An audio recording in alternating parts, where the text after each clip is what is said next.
नमस्कार दोस्तों, स्वागत है आप सभी का टेड टॉक्स में। मैं अपर्णा और आज जो आप लोग का बीपीएससी शिक्षक भर्ती का पेपर हुआ है उसमें जो सेकंड शिफ्ट का पेपर है हम उसको डिस्कस करेंगे। तो देखिए उसमें पहला प्रश्न था कि अ, बिहार मद्य निषेध और उत्पाद शुल्क संशोधन अधिनियम 2022 के अनुसार शराब की ढुलाई करने वाले वाहनों को छोड़ने हेतु जुर्माने के रूप में उनकी बीमित राशि का कितना प्रतिशत देना होगा। तो देखिए पहले में आपका ए सही है, 10% देना होगा।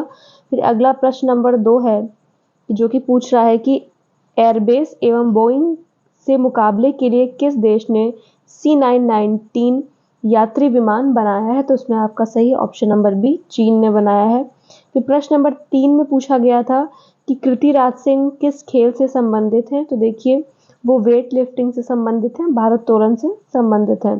फिर अगला प्रश्न नंबर 4 है जो पूछा गया था कि बिहार उद्योग विभाग द्वारा जारी औद्योगिक विकास रैंकिंग 2022 में किस जिले ने सर्वोच्च स्थान प्राप्त किया है। तो देखिए इसमें आपका ऑप्शन नंबर सी सही है, सिवान ने इसमें सही होगा। प्रश्न नंबर 5 में पूछा गया है कि मौलिक अधिकारों को लागू करने के लिए न्यायालय निम्नलिखित में से किसे जारी कर सकता है। तो देखिए इसमें आपका सही ऑप्शन नंबर बी कि न्यायालय क्या जारी कर सकता है, रिट जारी कर सकता है। प्रश्न नंबर 5 में आपका ऑप्शन नंबर बी सही होगा। अगला प्रश्न नंबर 6 है कि कौन सा बांध महानदी पर स्थित है। तो देखिए छठे में आपका ऑप्शन नंबर सी सही होगा कि कौन सा बांध महानदी पर स्थित है। तो उसमें आपका होगा हीराकुंड। अब हम अगला चलते हैं, प्रश्न नंबर 7 पे चलते हैं और देखिए जो क्वेश्चन पूछे जा रहे हैं इसमें ये कोई इजी पेपर नहीं आ रहा है। पेपर का अपना एक स्टैंडर्ड, एक अच्छा खासा स्टैंडर्ड वाला पेपर आ रहा है जो बिहार शिक्षक भर्ती में प्रश्न पूछे जा रहे हैं। तो अगला प्रश्न नंबर 7 है कि अल अक्सा मस्जिद जो हाल ही में खबरों में थी किस शहर में स्थित है। तो वो स्थित है जेरूसलम में। 7 में आपका ऑप्शन नंबर बी सही है। प्रश्न नंबर 8 है कि कौन सा देश नाटो का सदस्य है। तो इसमें आपका सही होगा ऑप्शन नंबर डी, उपयुक्त में से एक से अधिक हो जाएगा। फिर प्रश्न नंबर 9 है कि कथन एक पृथ्वी एक परिवार एक भविष्य किसके साथ संबंधित है। तो ये आपका संबंधित है G20 से। ऑप्शन नंबर बी सही है इसमें आपका। अगला है प्रश्न नंबर 10। प्रश्न नंबर 10 में क्या पूछ रहे हैं कि क्वाड के संबंध में कौन सा कथन सही है। क्वाड के संबंध में पूछ रहे हैं तो इसमें आपका ऑप्शन नंबर सी बस सही है कि 4 देशों भारत, अमेरिका, जापान, ऑस्ट्रेलिया का एक रणनीतिक मंच है। अगला है प्रश्न नंबर 11 कि कौटिल्य किस स्थान में राजनीति विज्ञान और अर्थशास्त्र के प्राध्यापक थे। तो 11 में आपका ऑप्शन नंबर ए सही हो जाएगा। क्या हो जाएगा, तक्षशिला सही हो जाएगा। अब हम चलते हैं अगले प्रश्न नंबर 12 पे। तो 12 क्या पूछ रहा है, देखिए 12 में पूछा गया है कि बिहार में 1781 के विद्रोह के बारे में कौन सा कथन सही है। बिहार के बारे में 1781 के बारे में पूछ रहे हैं कि कौन सा कथन दिया हुआ सही है। तो देखिए इसमें आपका ऑप्शन नंबर डी सही हो जाएगा कि एक से उपयुक्त में से एक से अधिक। 17 में डी सही होगा, ठीक है, सॉरी 12 में आपका डी सही होगा। प्रश्न नंबर 13 है कि भारत ने किस देश के साथ मिलकर net zero innovation virtual centre बनाने की घोषणा की है। तो इसमें आपका सही ऑप्शन नंबर बी, ब्रिटेन के साथ मिलकर उसने घोषणा की है। अगला है प्रश्न नंबर 14। 14 में पूछ रहा है भारत की नव उद्घाटित संसद में सांसदों के लिए कुल कितनी सीटें हैं। तो देखिए इसमें आपका बी सही हो जाएगा, 1272 पूरा टोटल सही हो जाएगा। तो लोकसभा के लिए 888 है और उसके बाद 384 बची हुई, तो टोटल कितनी हो जाएगी आपकी 1272 हो जाएगा। फिर अगला प्रश्न नंबर 15 कि भारत सरकार ने किसान बीमा दावों के लिए कौन सा ऑनलाइन प्लेटफॉर्म लॉन्च किया है।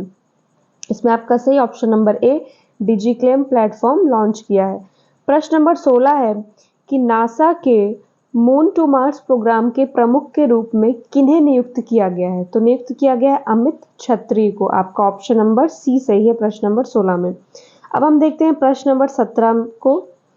तो प्रश्न नंबर 17 देखिए क्या पूछ रहा है कि भारत में 1952 की राष्ट्रीय वन नीति में उल्लिखित देश के कुल भौगोलिक क्षेत्र में वन क्षेत्र का वांछित प्रतिशत कितना होना चाहिए। तो होना चाहिए 33% का। आपका ऑप्शन नंबर बी सही हो जाएगा। प्रश्न नंबर 18 क्या पूछ रहा है कि कौन सा स्थानांतरित कृषि का स्थानीय नाम है। तो इसमें आपका सही है ऑप्शन नंबर डी। डी क्या है, उपयुक्त में से एक से अधिक। 18 में क्या सही हो जाएगा आपका, डी सही हो जाएगा। प्रश्न नंबर 19 देख लेते हैं कि क्या पूछ रहा है। 19 में पूछा गया है कि अमेज़न बेसिन में एक बड़े मकान को क्या नाम दिया गया है जिसकी छत की तिरछी खड़ी ढाल होती है? तो इसमें आपका सही ऑप्शन नंबर बी, उसे क्या कहते हैं? मलोका कहते हैं। प्रश्न नंबर 20 पूछ रहा है कि ऐतिहासिक दक्षिणापथ नामक क्षेत्र का विस्तार है। तो इसमें आपका ऑप्शन नंबर ए सही हो जाएगा, सतपुरा पर्वत श्रेणी से नीलगिरी के मध्य। ठीक है, अब अगला देखते हैं प्रश्न नंबर 21। 21 क्या कह रहा है? 21 में पूछा जा रहा है कि अरब सागर और बंगाल की खाड़ी के अपवाह तंत्र के बीच मुख्य जल विभाजक है। तो देखिए 21 में आपका ऑप्शन नंबर बी सही हो जाएगा, दिल्ली रिज, अरावली पर्वत श्रेणी, सह्याद्री और अमरकंटक की पहाड़ियां। फिर प्रश्न नंबर 22 है कि शीतकाल में उत्तर पश्चिम भारत में सक्रिय रहने वाले पश्चिमी विक्षोभ का उत्पत्ति स्थल है।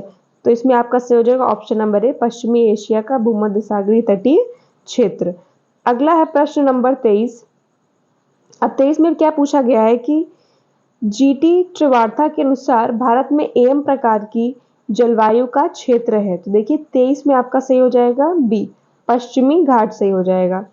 प्रश्न नंबर अगला है, प्रश्न नंबर 24 पूछ रहा है कि उत्तरी भारत में शीतकाल में उपजाई जाने वाली चावल की फसलों के स्थानीय नाम हैं। तो 24 में आपका क्या सही है? 24 में आपका डी सही हो जाएगा कि उपर्युक्त में से एक से अधिक। 24 में क्या सही है? ऑप्शन नंबर डी सही है। चलिए अगला देखते हैं हम, प्रश्न नंबर 25 की तरफ चलते हैं। तो देखिए 25 में क्या पूछा जा रहा है कि कौन सी मध्यवर्ती गंगा के मैदानी कृषि जलवायु प्रदेश की विशेषता नहीं है? प्रश्न क्या पूछ रहा है? कौन सी इसकी विशेषता नहीं है? तो 25 में आपका डी ऑप्शन सही होगा। देखिए सब लोग मिला लीजिए, 25 में डी सही, 24 में भी आपका डी सही था। अगला प्रश्न नंबर 26 जो पूछ रहा है कि कौन सा शीत कटिबंध में आता है? 26 में पूछ रहा है कौन सा शीत कटिबंध में, तो आपका ऑप्शन नंबर बी सही हो जाएगा कि दोनों गोलार्धों में 23.5 और 66.5 डिग्री अक्षांशों के बीच स्थित क्षेत्र। अब अगला है प्रश्न नंबर 27 की सतलुज और काली नदियों के बीच स्थित हिमालय के भाग को निम्नलिखित में से किस नाम से जानते हैं? तो हम जानते हैं कुमाऊं हिमालय के नाम से। ठीक है, अगला प्रश्न नंबर 28 पूछ रहा है कि दिए गए में कौन सा आपका कथन सही है? तो ए सही है कि भारत का क्षेत्रफल विश्व के क्षेत्रफल का 2.6% है।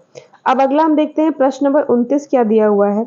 देखिए 29 में पूछा जा रहा है कि किस वर्ष बिहार प्रांतीय किसान सभा का गठन किया गया था? कब किया गया था? 1929 में किया गया था। 29 में क्या सही है? ऑप्शन नंबर ए सही है। प्रश्न नंबर 30 है, कौन सा विद्रोह या आंदोलन लंबी दाढ़ी रखने पर कर लगा जाने के लिए हुआ था?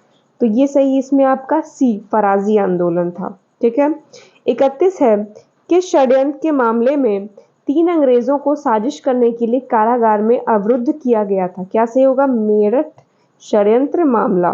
ठीक है, अगला है हमारा प्रश्न नंबर 32 जो कि पूछ रहा है पूना पैक्ट का क्या उद्देश्य था? पूना पैक्ट का क्या उद्देश्य था? दलित वर्ग का राजनीतिक प्रतिनिधित्व।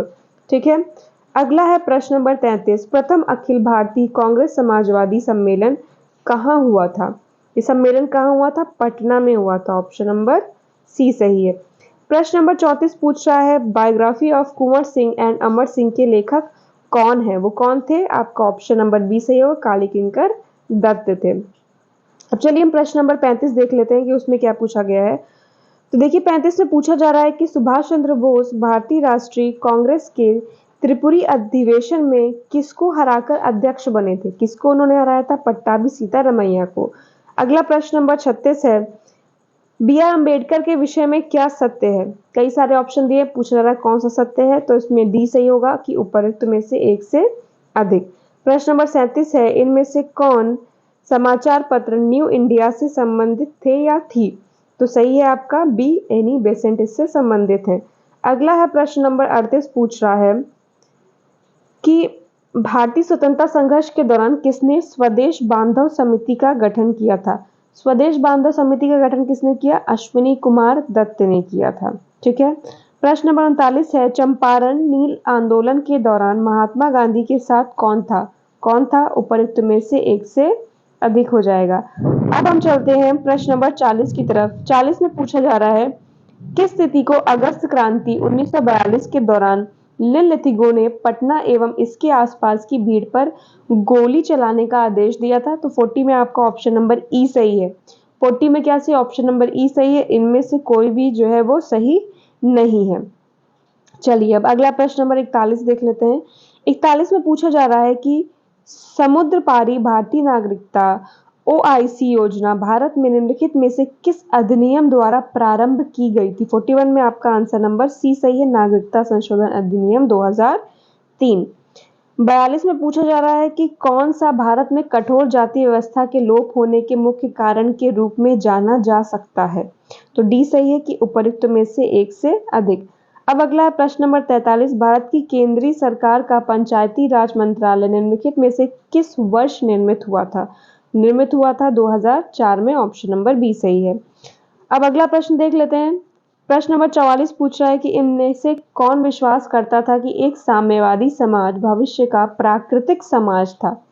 तो कौन विश्वास करता था? कार्ल मार्क्स विश्वास करते थे। ऑप्शन नंबर सी सही है। 45 में पूछा जा रहा है कि द सोशल कॉन्ट्रैक्ट पुस्तक का लेखक कौन था? किसने लिखा था?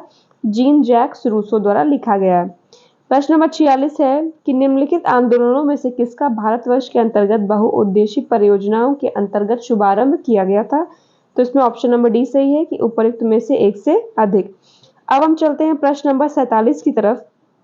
तो देखिए प्रश्न नंबर 47 में पूछा गया है कि कौन सा भारत के संविधान के अंतर्गत मूल कर्तव्य 47 में पूछा जा रहा है। तो देखिए इसमें आपका डी सही हो जाएगा, उपरोक्त में से एक से अधिक हो जाएगा। 48 में पूछा जा रहा है कि पाकिस्तान और दी पार्टीशन ऑफ इंडिया किसने लिखा था? तो देखिए ये लिखा था भीमराव रामजी अंबेडकर ने। 48 में आपका आंसर नंबर ए से होगा। 49 में है कि आयरलैंड को जबरदस्ती यूनाइटेड किंगडम में कब मिलाया गया? कब मिलाया गया? 1801 में मिलाया गया। ऑप्शन नंबर ए सही हो जाएगा। अब देखिए प्रश्न नंबर 50 है कि सर्व शिक्षा अभियान किसने प्रारंभ किया था? सर्व शिक्षा अभियान किसने प्रारंभ किया? अटल बिहारी वाजपेयी ने। आपका ऑप्शन नंबर ए सही हो जाएगा। प्रश्न नंबर 51 है कि श्रीलंका कब स्वतंत्र हुआ? 1948 में स्वतंत्र हुआ था। प्रश्न नंबर 52 है कि अन्नपूर्णा योजना राशन कार्ड किसके लिए है? ये किसके लिए पाई जाती है? देखिए 52 में आपका क्या सही? ऑप्शन नंबर सी सही होगा कि वृद्ध व गरीब लोग जो 65 वर्ष से अधिक वर्ष के होते हैं। 52 में। अब हम देखते हैं कि प्रश्न नंबर 53 क्या कह रहा है। देखिए 53 में आपको मिलान करने के लिए कहा जा रहा है कि दिया हुआ है और सही सूची का मिलान करना है। तो देखिए इसमें आपका ऑप्शन नंबर ए सही हो जाएगा। 53 में आपका क्या सही है? ऑप्शन नंबर ए सही हो जाएगा। आप सब मिला लीजिएगा। 53 में ऑप्शन नंबर ए सही है। अगला है 54। 54 में पूछा जा रहा है कि भारत में प्रेस की स्वतंत्रता लोगों को प्राप्त है क्योंकि यह विचाराभिव्यक्ति की स्वतंत्रता के अधिकार में निहित होता है। अगला है प्रश्न नंबर 55। 55 में देखिए क्या कहा गया है। इसमें भी आपको मिलान करना है 55 में। तो देखिए पहला, दूसरा, तीसरा, चौथा होगा। तो जो 55 में आपका सही है, आपका ऑप्शन नंबर बी सही है। 55 में क्या सही है? बी सही है। आप लोग एकदम टिक कर लीजिएगा अपने में कि बी सही होगा इसमें। 56 में पूछा जा रहा है कि हिमालयन यू नामक औषधि पौधा भारत के किस प्रांत में पाया जाता है? कहाँ पाया जाता है? हिमाचल प्रदेश और अरुणाचल प्रदेश में पाया जाता है। अब हम अगला देखते हैं प्रश्न नंबर 57 का क्या आंसर है। देखिए 57 में पूछा जा रहा है कि श्वसन मूल किसमें पाए जाते हैं?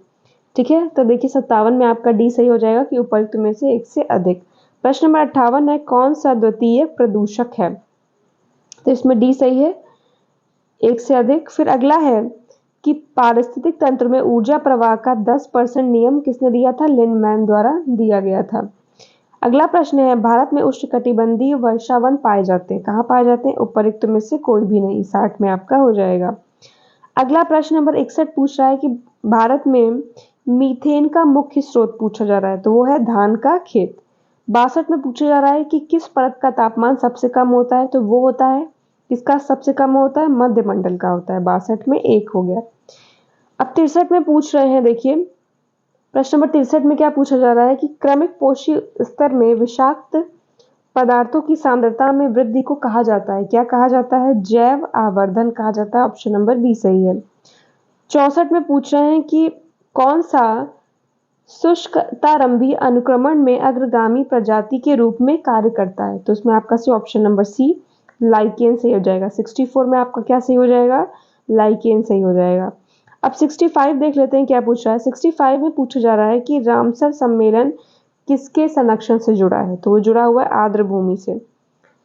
66 में पूछा है इटाई इटाई रोग किसके कारण होता है, कैडमियम के कारण होता है। 67 में पूछा जा रहा है कि कौन सा स्वास्थ्य स्थान है यानी इन सीटू संरक्षण के अधीन शामिल नहीं है पूछा जा रहा है, तो हो जाएगा सी वनस्पति विज्ञान। 68 में क्या पूछ रहे हैं कि पारिस्थितिक तंत्र में वाई आकार का ऊर्जा प्रवाह मॉडल किसके द्वारा दिया गया था? किसने दिया था? ओडम ने दिया था। 68 में आपका सी सही हो जाएगा।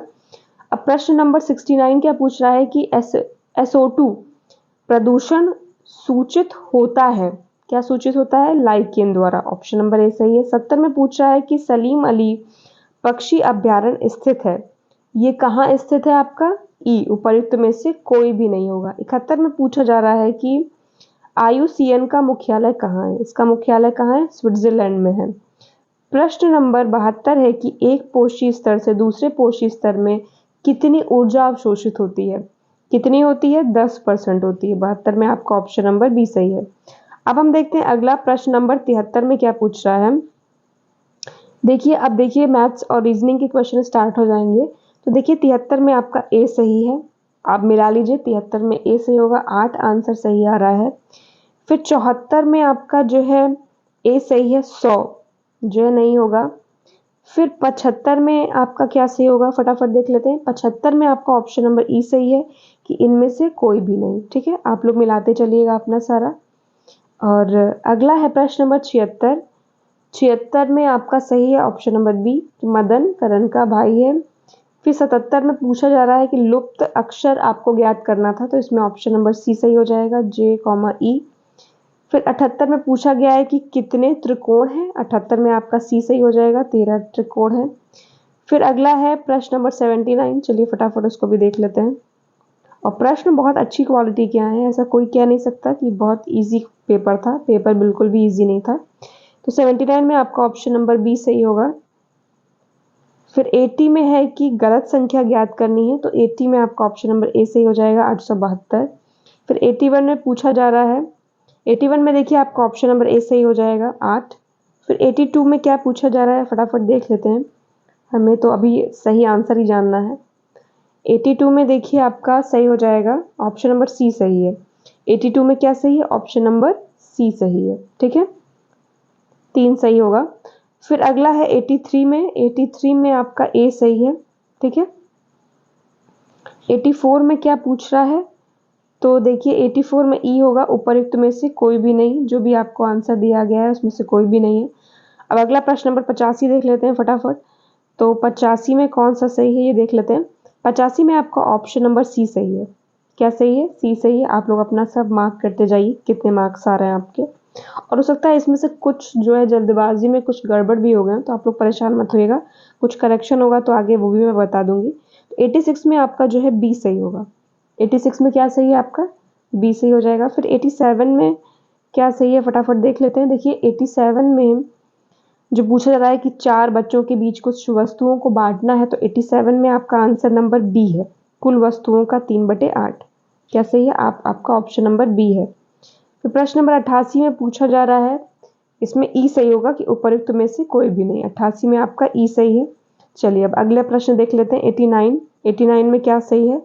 देखिए 89 में जो है आपका ऑप्शन नंबर बी सही हो जाएगा, 3400 और 2200। ठीक है, फिर प्रश्न नंबर 90 है कि ए और बी का वजन दिया हुआ है और इस पे अकॉर्डिंग क्वेश्चन है, तो इसमें 160 आपका सही आंसर है। 91 में आपका जो आंसर आ रहा है वो ई सही होगा, उपयुक्त में से कोई भी नहीं। 91 में ई सही होगा। और 92 में क्या सही है, फटाफट देख लेते हैं। तो देखिए 92 में आपका बी सही है, 10 सेंटीमीटर और 4 सेंटीमीटर। 92 चाहे प्रश्न आप एक बार देख लीजिए, वृत्त का से संबंधित प्रश्न था। 93 में आपका ऑप्शन नंबर सी सही है। 93 में क्या सही है आपका? ऑप्शन नंबर सी सही है। ठीक है, अगला अब हम देख लेते हैं प्रश्न नंबर 94 क्या दिया हुआ है। 94 में देखिए समीकरण दिए हुए हैं, तो इसमें आपका बी सही है। बी में क्या सही है? 1/3, एक्स की वैल्यू निकालनी थी। फिर 95 में देखिए आपका ऑप्शन नंबर सी सही हो जाएगा, 3972 सही हो जाएगा। 96 में पूछा जा रहा है कि कुल अभ्यर्थियों का परसेंटेज है, तो पूछा जा रहा है असफल छात्रों की संख्या, तो इसमें आपका बी सही है, 380 सही है। ठीक है, मिला लीजिएगा। फिर 97 में क्या पूछा जा रहा है कि दो संभव परिमेय संख्याएं पूछी जा रही हैं, तो इसमें आपका बी सही हो जाएगा, -2/6, 2/6 सही हो जाएगा। 98 में आपका जो है बी ऑप्शन सही है, 25 वर्ष सही हो जाएगा। फिर 99 में आपका क्या सही है, देखिए ए सही है, 20%। ठीक है, तो इस तरह से प्रश्न हो गया। प्रश्न नंबर 100 पे चलते हैं, फटाफट देख लेते हैं कि 100 में क्या सही है। तो देखिए 100 में आपका ऑप्शन नंबर ए सही है। ए यानी क्या सही होगा, 75 सही है। प्रश्न नंबर 101 में पूछा जा रहा है कि वैल्यू पूछी जा रही है, तो 101 में आपका कितनी वैल्यू आएगी, एक वैल्यू आएगी। अब प्रश्न नंबर 102 में n का मान पूछा जा रहा है, तो वो जाएगा ई। आप 102 में आपका ई सही है कि उपयुक्त में से कोई भी सही नहीं होगा। अब प्रश्न नंबर 103 देख लेते हैं क्या पूछा जा रहा है। 103 में सरलीकृत रूप पूछा जा रहा था, सिंप्लीफिकेशन का क्वेश्चन है ये, और इसमें आपका ऑप्शन नंबर सी सही है, 1/6 सही हो जाएगा। 104 में अब देखिए अनुपात का प्रश्न था और इसमें आपका बी वाला सही हो जाएगा, बी ऑप्शन आपका सही है। ठीक है, अब चलिए हम प्रश्न नंबर 105 पे चलते हैं कि फटाफट देख लेते हैं। अब देखिए 105 में पूछा जा रहा है कि B12 का रासायनिक नाम पूछा जा रहा है, तो बी होगा इसमें आपका, कोबालामीन हो जाएगा। अगला है 106 में अम्ल क्षार का संकेतक है, ऑप्शन में जो दिया हुआ है, तो देखिए वो है आपका बी, हल्दी हो जाएगा। प्रश्न नंबर 107 पूछ रहा है जब मृदा अति क्षारीय हो और उसमें पौधे पैदा नहीं होते, तब मृदा की गुणवत्ता में सुधार के लिए क्या मिलाना चाहिए, उसमें क्या मिलाना चाहिए, कार्बनिक पदार्थ मिलाना चाहिए, ऑप्शन नंबर सी सही हो जाएगा। 108 में पूछ रहा है कि परम शून्य का मान कितना होगा, तो इसमें आपका ऑप्शन नंबर ए सही हो जाएगा। प्रश्न नंबर 109 देख लेते हैं। 109 में पूछा जा रहा है कि प्रकाश तरंगे किस प्रकार की तरंगे होती हैं, किस प्रकार की होती है, अनुप्रस्थ तरंगे होती हैं। 110 में क्या पूछा जा रहा है कि प्रबल अम्ल और दुर्बल क्षारक से बने लवण का पीएच मान क्या है, क्या होता है, पीएच मान 7 से कम होता है। ठीक है, अब प्रश्न नंबर 111 है कि 1 गीगाबाइट बराबर होता है, 1 गीगाबाइट कितने के बराबर होता है, 1024 MB के बराबर होता है। प्रश्न नंबर 112 है कि सोडियम हाइड्रोक्साइड और हाइड्रोक्लोरिक अम्ल की अभिक्रिया से सोडियम क्लोराइड और जल बनते हैं, यह कौन सी अभिक्रिया है, ये कौन सी अभिक्रिया है, उदासीनीकरण अभिक्रिया है। ठीक है, प्रश्न नंबर 113 है। 113 में पूछ रहे हैं कि ऊर्जा उत्पादन के लिए कोशिका प्रायः किसका उपयोग करती है, किसका उपयोग करती है, ग्लूकोज का। ठीक है, ऑप्शन नंबर बी सही है। 114 में पूछ रहा है कि पीयूष ग्रंथि का कार्य क्या है, क्या कार्य है, उपयुक्त में से एक से अधिक। अभी सिर्फ आपको ऑप्शन जानने हैं, तो डी सही है। 115 में है कि मस्तिष्क के कौन से भाग रक्तचाप को नियंत्रित करते हैं, ए सही हो जाएगा, पोन्स मेडुला सेरेब्रम।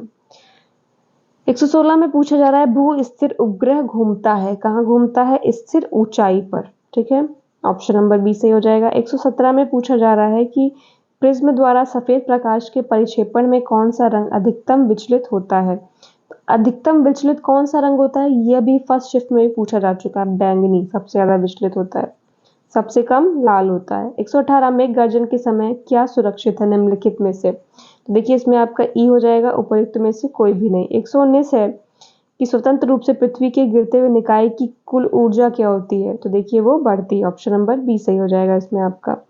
अगला है कि नेत्रदान में दाता की आंख के किस हिस्से का प्रतिरोपण किया जाता है, तो किस हिस्से का, किस चीज का प्रतिरोपण होता है, कॉर्निया का होता है। तो देखिए हमने इस तरह से आपका बिहार शिक्षक भर्ती में शिफ्ट 1 शिफ्ट 2 दोनों का ही पेपर सॉल्व कर लिया है। अगर आपने शिफ्ट 1 नहीं देखा तो आप देख सकते हैं।